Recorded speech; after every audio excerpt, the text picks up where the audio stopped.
Trying to keep the fridge full while life keeps stacking pressure on your family can wear a man down fast. It gets even harder when your pride tells you to handle it alone, even though the mission was never meant to be carried solo. The better path is getting connected to people who understand service, transition, dignity, and the weight that comes with asking for support. Our guest today, Vicki Sarracino from Soldiers Angels, shares how food assistance, VA connections, transportation help, housing support, and volunteer service can turn a rough season into a stronger next step. In this episode, you'll hear how veterans and military families can find practical help without shame, and how giving back can restore the sense of purpose many veterans miss after leaving the uniform. Before we get into this episode, though, I want to take a moment to raise awareness for something that is deeply important to our community, the Global War on Terrorism Memorial Foundation. This organization is working to build a permanent national memorial in Washington, D.C. to honor the service members, families, and civilians who are impacted by the global war on terrorism. This memorial will be both a tribute to those who served and a way to ensure that their sacrifices are recognized and remembered for generations to come. If you'd like to learn more or find out how you can support their mission, visit gwatmemorialfoundation.org. Now let's get into today's episode.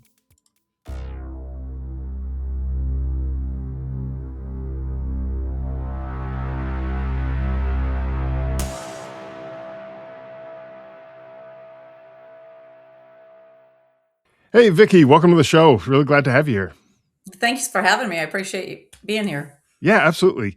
Would you mind starting off just telling us a little bit about yourself and your work with Soldiers Angels, the organization that you're with? Yeah, absolutely. So I'm the Vice President of Programs of Soldiers Angels. So I oversee all of the programs that we run, both stateside as well as overseas. We do have 12 virtual programs or services. We support the deployed caregivers, chaplain support, even the canines. And here stateside, we do a lot of boots on the ground with the VA hospitals and our biggest mission, which is our critical assistance right now, especially critical food assistance. I've been with Soldiers Angels for 11 years now, 21 years in the nonprofit world, and absolutely love what I'm doing, love giving back. Yeah, it's a great organization for folks who haven't heard of Soldiers Angels before. Well, obviously, we're going to get into it a little bit more throughout this episode, but definitely check them out and find out a little bit more about what they do. But so first off, you mentioned the food insecurity, and the food piece of things here is a big issue that you guys are working with. Tell us a little bit more about that and how that kind of came to be, like where that need came from, and is that something that you guys have always been doing, or is that something kind of more recent that you've been into? Well, the Food First initiative is recent. At Soldiers Angels, our mission is simple but powerful. The mission is to provide aid, comfort, and resources to military veterans and their families.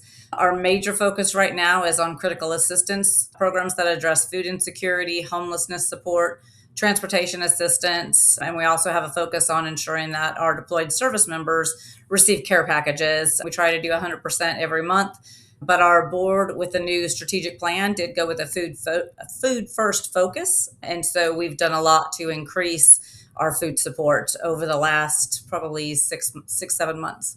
Okay. Yeah, and so I have to imagine a piece of that is just rising costs of food throughout.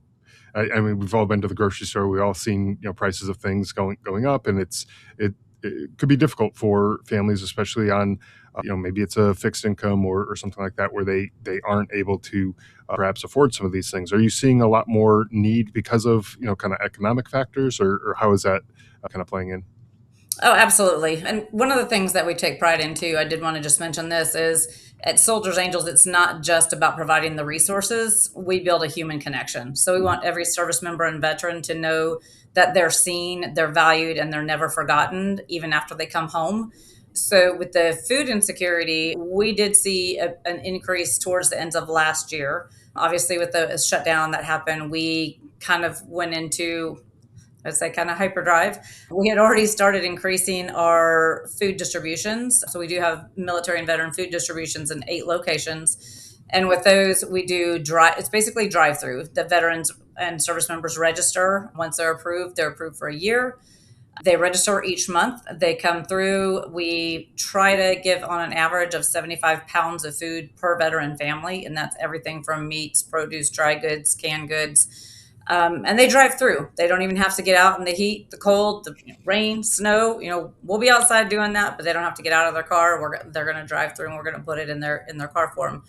When the shutdown happened, we knew that we probably needed to make a little bit more of a shift, and we started increasing our food pantries. Mhm. We had already had a food pantry in Detroit where it's sponsored by the Detroit Pistons.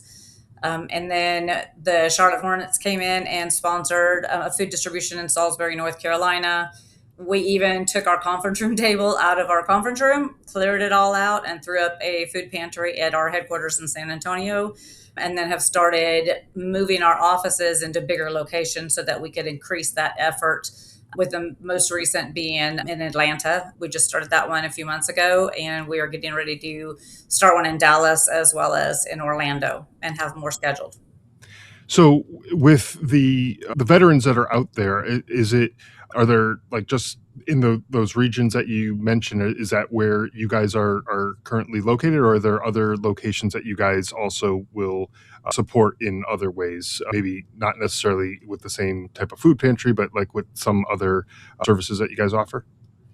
Oh, absolutely. So we have the 8 locations where we have our food distributions. In those locations, most of them, we also do have food pantries. Then we have our food pantry in Detroit, which we actually don't have a full team there. We don't have, any full-time staff members there.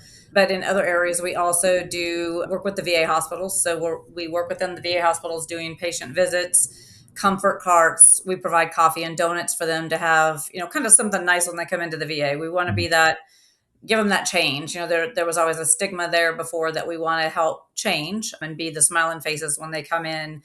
And being honest, just what inspired us with Soldiers Angels was seeing how that veterans and military families are struggling.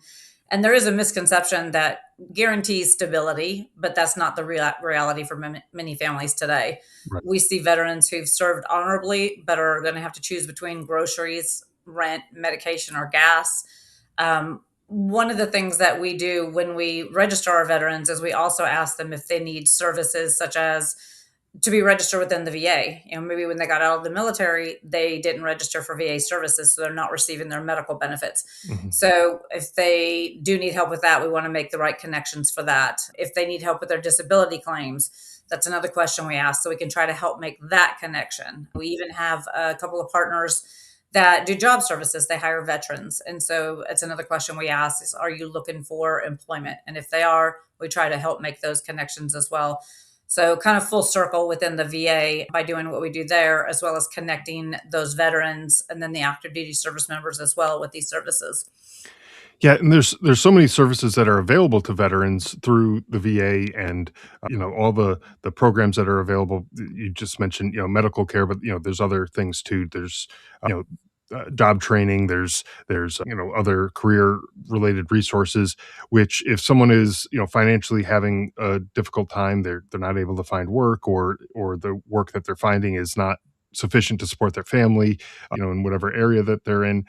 Things that you guys are offering are a great resource because they're able to not have to necessarily worry so much about being able to put food on the table. That's something that they're able to have provided for them through this program here. And so that, I mean, I was just at the grocery store this weekend, and it's sometimes you look at the prices and you can't believe, like, I didn't even fill up the cart, and I'm like, what am I paying for here? And Yeah. so it's a little bit tricky when you're having financial issues and things like that. Fortunately, I'm not in that situation myself right now, but if I was, that would be a huge stress. Is how do I feed my family? How do I keep things going on at home so that my family is taken care of? And that just leads to other problems when you're dealing with all sorts of financial issues, and then that makes it even harder to find a job, or get that extra career training, those resources for maybe changing your career, or what have you. So that's just, it's not everything, but it takes a huge weight off of someone's shoulders, because they're now able to go focus on those other things that will allow them to be self-sufficient down the road, and that's ideally where we want everyone to be, right? That we don't want everybody to be depending on this type of service, but it's great to know that it's there should you need it, right? Yeah, and it's not a handout, Sure. it's a hand up. And Yeah. even our holiday program, we have a Adopt a Family, Mhm. which is a program that we have where, wounded, ill, and injured, deployed service members, those that maybe can't provide for their family for the holidays, we have angels, which is what we call our volunteers. They can adopt a family and provide a gift card towards the holiday meal, as well as a gift for each one of the children, 18 or under, that are school aged, and it really helps them to have a little more dignity and respect back. They're able to then provide for their family. They don't have to worry about Yeah. having gifts for their children, having that holiday meal. One of the other things that we do within the VA hospital systems, we also do canteen gift cards, which are it's their like the restaurant in the VA. Sure. So Yeah. canteen gift cards so that when veterans that can't afford a meal, whether they're for medical appointments, they can, have a canteen card that we provided to the VA so they can get that meal. And then we also do non-perishable box lunches for homeless and at-risk veterans. So if Mhm. they're being seen maybe in the emergency room when they discharge, they can give them a box lunch to take with them. And we also do hygiene kits for some of the homeless stand downs and for patients in the VA hospitals as well. Yeah, all that stuff is great too. I mean, there's just so many ways that you can help these people who are, every little bit helps in certain situations, and stuff like that. Even just something like a hygiene kit, where if that's what you're lacking, or you're lacking a lot of other things too, but you're lacking something like that, it's just like one of those nice comforts that you can have to know that you can at least take care of yourself, keep yourself, clean and all that kind of stuff, especially being in a homeless situation where, access to, clean facilities and things like that are probably a little bit more difficult to come by, and so it might just be that one little thing that kind of helps with the situation. Obviously, not going to fix the situation overnight, but it's Right. just one more thing to help out with that. So, I feel like these organizations like Soldiers Angels and other organizations out there helping veterans, any capacity, whatever it is that they're providing, whether it's mental health services or things like what you are doing, anything really is, like you said, it's designed really to be a hand up, not a handout, and it's like, what, we've all had, tough times in life, and whatever the situation is, you can get through it. Sometimes you might just need a hand, and there's nothing wrong with that. I mean, taking a little help from somebody is not like a bad thing. It's like, hey, I realize I can't handle this right now on my own. I'm overwhelmed with all these things going on, and I could use a little help. And so, folks like you and your organization, Soldiers Angels, is doing exactly that, and just helping folks out in the ways that they could use it. And I think it's really a great thing, and it's a great, effort that you guys are doing. And now moving into more of the food security is kind of a big thing as well. And I know that's definitely a big push for you guys, going into this year and everything. So, as far as the veterans and or their families who are hearing all about this, and they think, what, this is what we need right now. We're in that position. We need this type of help. What's that process like to get involved in, or kind of benefit from the programs that you guys are offering? Well, one of the things, just kind of want to caveat that too, is with active duty. So a lot of people don't realize that transitioning from military life to civilian life to becoming a veteran can be incredibly difficult because service gives people, identity, structure, mission, community, and suddenly when that changes, they feel disconnected or isolated, which Yes. can lead to a lot of those problems. Sure. So we try to meet them where they are with such as our food support. One of the most powerful things that we do is involve the veterans in the solution. So many veterans first come to us for assistance and later become volunteers. Um, I think one of the things I love the most about our food pantries is we do what's called a client choice model. So the service members or veterans come in and we have a volunteer that will take them basically and go shopping. So they get a card based on their family size that says how many proteins, how many, fruits and vegetables they get, because we want to give them the whole, enough to make, meals for a week to 2 weeks. And they'll go shopping for, based on their family's dietary needs and things of that nature. It makes them feel more empowered. With a lot of the service members, they like the fact that we have our food pantries in our offices in a lot of our locations, because they don't have to go somewhere on base and have somebody see that they need help. Mm. A lot of people don't realize that active duty military, the lower enlisted, a lot of them are on SNAP and, food stamps. So it doesn't just make a big difference in helping to give them purpose, especially when they turn that full circle.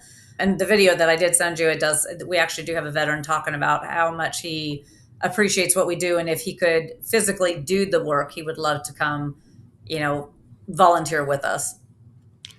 Yeah, and you're right. That was something that I think I didn't phrase even correctly, but the active duty service members are unfortunately in that situation where they may need some help as far as their food and their family's dietary needs and all that stuff too. It's unfortunate that the pay is just not there for that to be able to take Right. care of all of their needs, but it is what it is. I don't think I don't think I'm going to be able to change all that right now. I'd love to be able to change all that, but it's one of those things where it's unfortunate, but you got to figure out a way to get through. And you know what? This is one of those ways that you can help provide for your family. May not necessarily be taking care of everything that your family needs. You still are getting some other benefits, and you have some resources that you might be able to tap into as well. But you can certainly ease that burden a little bit by using this type of resource. And I think that's great. And you also mentioned that transition piece too, and that's a big part of what we talk about on this show is in that transition. A lot of times veterans feel like they're all alone. They're all by themselves. It's me against the world, and I got to figure this out. And there's nobody else on my team. There's nobody else on my side because I've lost my team. They're all still in the military, and Right. I'm out on my own. So now what do I do? And I got to figure it out. I got to figure out how to get a job, or maybe even go back to school, or now provide for my family, keep a roof over their head, put food on the table, keep the lights on, all of those things. And it's a lot when a lot of that stuff has been provided to you during your time in the military. Housing might have been provided, or you Absolutely. had some meals and things like that were all provided. It makes it that much harder when you're just not used to doing that. And so, even in that transition period where you're trying to get your feet out under you and try to figure out how does this all work? How do I do this? It's nice to be able to have that resource available to take that edge off, right? Yeah, and it's not easy, and that's one of the things that, we try to get the word out to everybody is reach out. Mhm. Go come to our website, soldiersangels.org. We have a lot of different services, whether they're deployed, caregiver, and a veteran in the VA hospital, somebody that needs food assistance. There's a lot of things that we offer, but even if we don't offer it, if somebody comes to me and says, I need help with, you know, urgent financial assistance, something that we may not offer, I'm not going to just say, "Hey, we don't do that." So I'm going to try to find them the resources that Yeah. that we can find for them. But there's a lot of organizations out there that want to help right now. So we really urge people to reach out to us. If you need food assistance, if you want to volunteer, if you want to give back. I think one of my favorite things is visiting veterans in the hospital. One of the first veterans that I visited when I started back in 2014 was a Vietnam veteran. And he came out of the room after I went in, I thanked him for his service and I gave him a blanket and I closed the door and he pulled it against me. And I was like, what? Thought I did something wrong. I thought he was upset and he was crying. And he said, no, I was in Vietnam. Nobody ever welcomed me home. Nobody ever thanked me until today. Hmm. And that touched me right there. And then just the stories of the families that have been helped through our adoptive family or through our food programs. We have some great YouTube videos that are just amazing. The testimonials of some of the veterans that we've touched.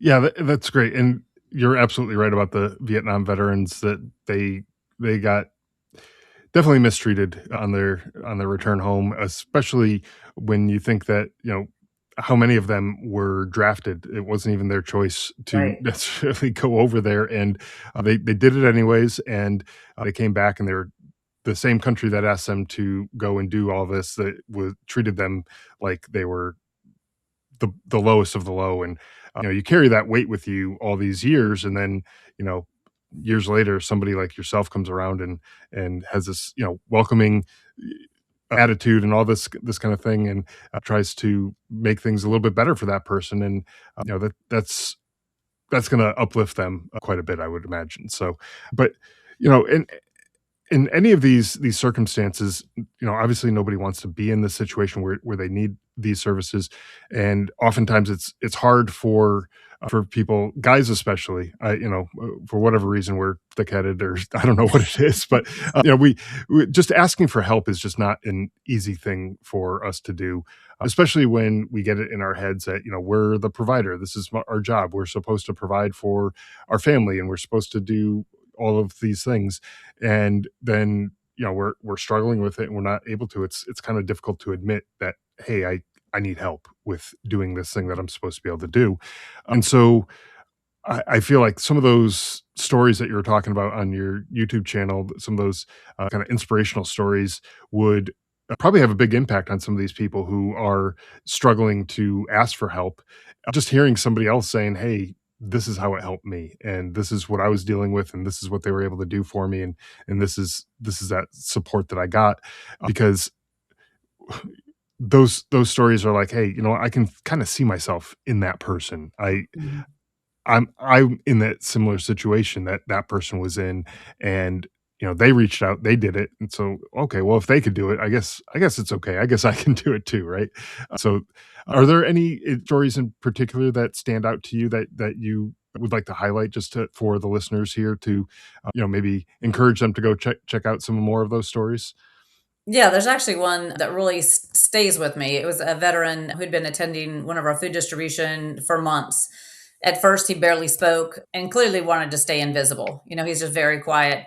As I said, they don't get out of their car, but he would just, kind of nod. Over time, our volunteers got to know him because he'd come every month, and they greeted him by name and checked in on him and made him feel welcome. And eventually, he shared that after leaving the military, he felt so isolated and disconnected from society. And one day he told us, "I came for the food, but I kept coming back because it's the only place that I felt seen."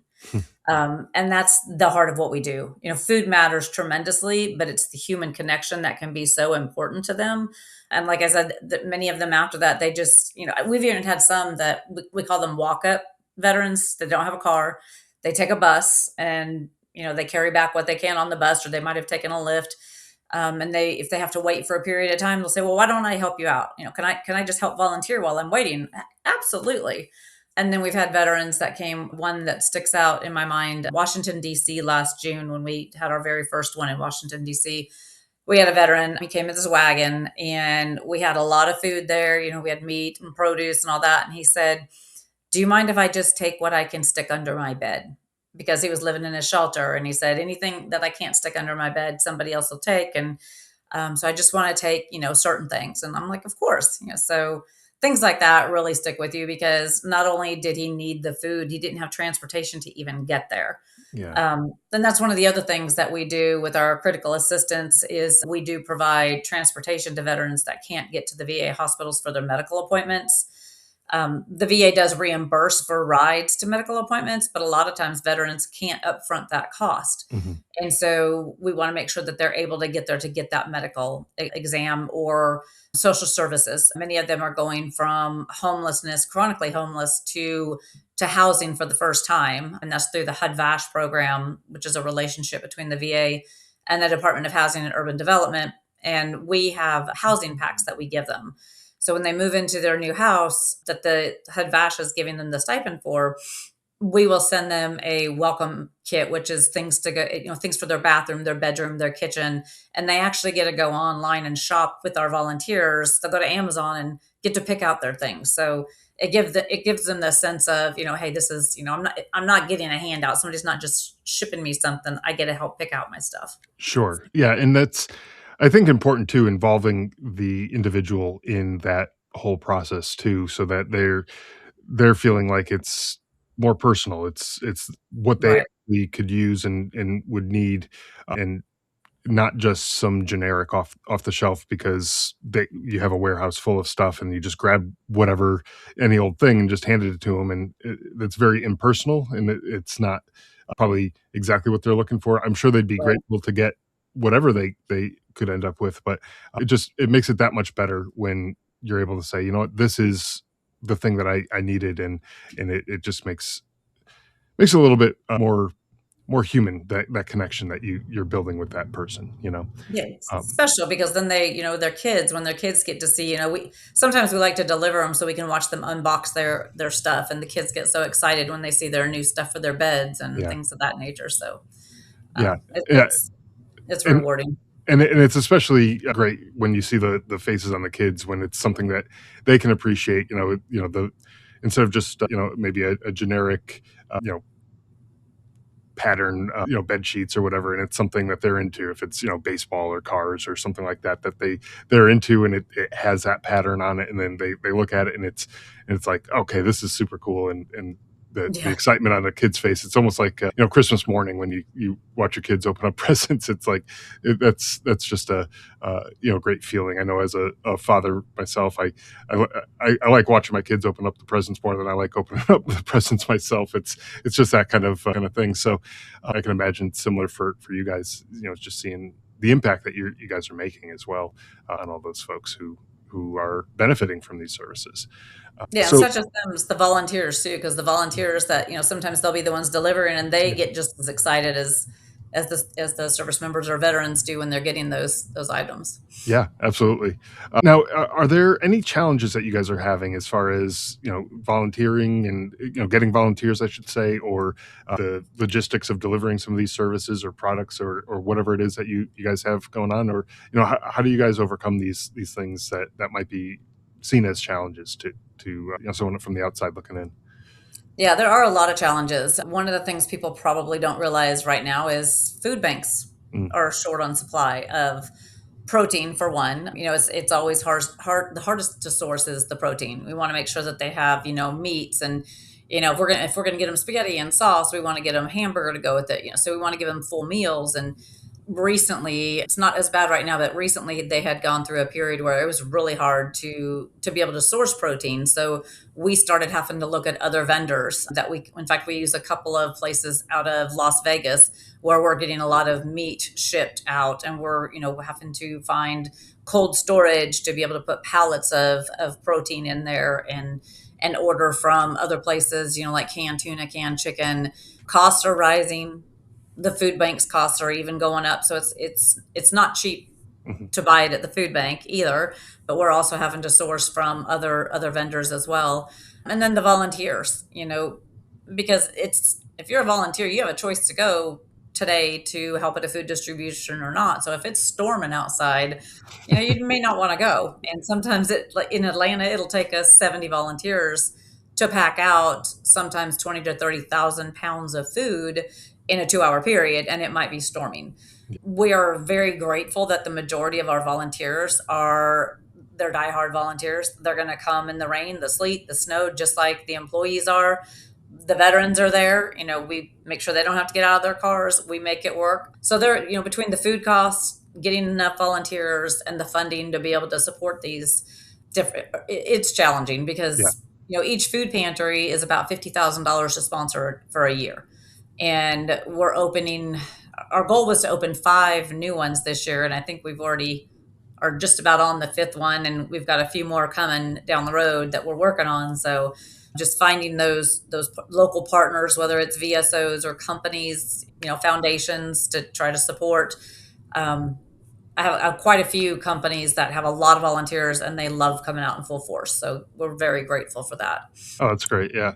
Now, from with some of these challenges, what are some of the things that can be done kind of on a, community or even a national level to support these organizations like the food banks and things like that, all these issues that you kind of brought up?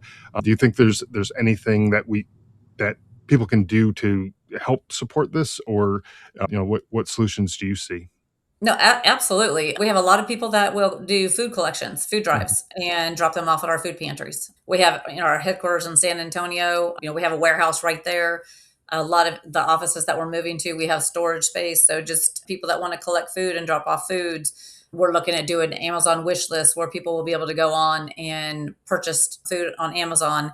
We have some people or some companies that will donate to the food bank for us. So they'll say, they can't give directly to another nonprofit, but they can give it to the food bank and Mhm. say, hey, we want this to go for Soldiers Angels. In fact, in Atlanta, we just had that happen.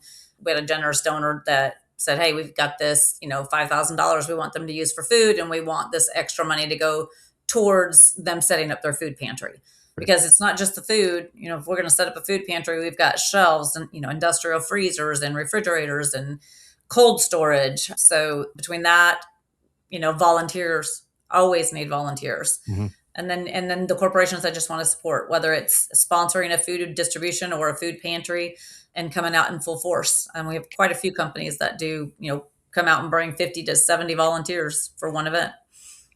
Yeah, that's great, and that's, I think, a good way to solve some of these problems. Exactly what you said is, getting those, between the volunteers and the donations and the all those kind of things, supporting those organizations. I think that's really what we're trying to do here, and that's, part of what we're doing with this episode is really raising awareness for what you guys are doing, and hopefully there's some interest in, folks, not just from a support side where they, someone needs the services or whatever. Obviously, we want those people to be able to get those services, but we also want to be able to get, people out there volunteering and that type of stuff as well. And so that's exactly what we're looking for here. So for the future of Soldiers Angels. I know you guys have evolved kind of a little bit over time as far as the services that you've offered. If you had a crystal ball, like, could you tell the future of like where you guys are headed and what you guys are going to be doing in the future? Well, right now we're just focusing on continuing to grow our food assistance initiatives while also expanding the holistic services that address the full picture of the well-being of the veteran, Yeah, which, as I was mentioning, some of the other things that we're trying to do. We can't do it all. We need partners to be able to help us. That's why we want to refer, those that need certain services that we don't have, refer to others. But the needs of veterans are evolving. So we're sure. committed to evolving with them, which means expanding our food pantries, strengthening our partnerships with the VA hospital systems and the community partners and donors, military bases. We opened up our food distributions to active duty, I think 2 years ago, when we realized how bad the lower enlisted were in need of food support as well. So we're even looking at potentially putting food pantries on some of the military bases. Mm, We also want to continue to reach younger veterans and military families earlier before that temporary hardship becomes a long-term crisis. So if yeah. we can catch them when they're coming out, then we might be able to help them with that transition as well. I know that there's a lot of progress being made on exiting veterans and making things happen a little bit faster right now, which is great. But the heart of everything we do is the belief that no service member or veteran should ever feel forgotten. Yeah. Yeah. And to that point, I think for, some of those service members or veterans who might be a little bit hesitant to look for this type of help. We were talking about that a little bit earlier. For whether it's food related or other support services that they're looking for, uh, you know, don't don't be so hesitant. Get out there and ask for the help. That's what it's there for. That's what people like you are working for. And there's lots of ways that you can get the help. You might need to do a little research to figure out where the help is and where you can find it. But there is help out there for basically any need you might have, and just reach out and accept the help because I can't imagine you wake up every any morning, not every morning, any morning, thinking to yourself, man, what a burden this is to have to go and help these people. Like that's not the way people think at all. And it probably fills your heart, brings joy to your life to be able to help these people. And so you're for the listeners, you're not a burden to anybody. It's what people like you, what you want to do, and how you want to give back and support the military and the veteran communities. And I think that's kind of an important thing to keep in mind for some of these people who might be a little bit hesitant. Do you have any other advice for folks who might be a little hesitant on seeking that type of support? Yeah, absolutely. I would just say this, you're not alone, and there's actually no shame in asking for help. Yeah. I come from a military family.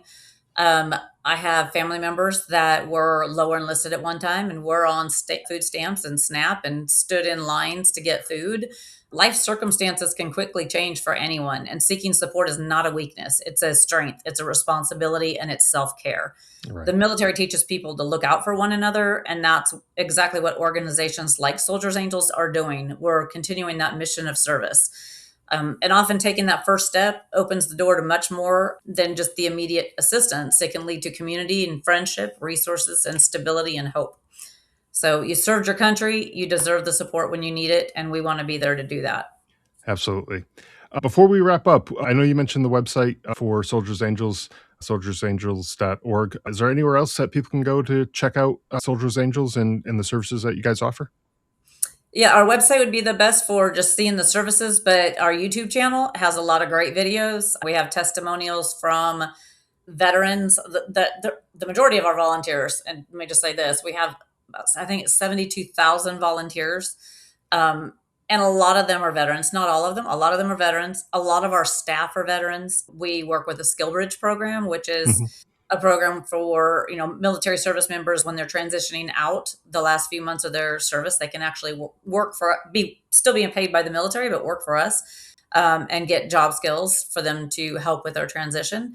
So yeah, we're so honored to be a part of such a big, I don't know, an adventure when it comes to the volunteers and the veterans, and Sure. seeing it come full circle. I mean, I love it when I have somebody that says, "I was deployed and I received a care package from you," or "I was medevac through Launchstool and I received a backpack with sweats in it, and then I got, something in the VA hospital from you, and now I'm volunteering." So it's always great to see that.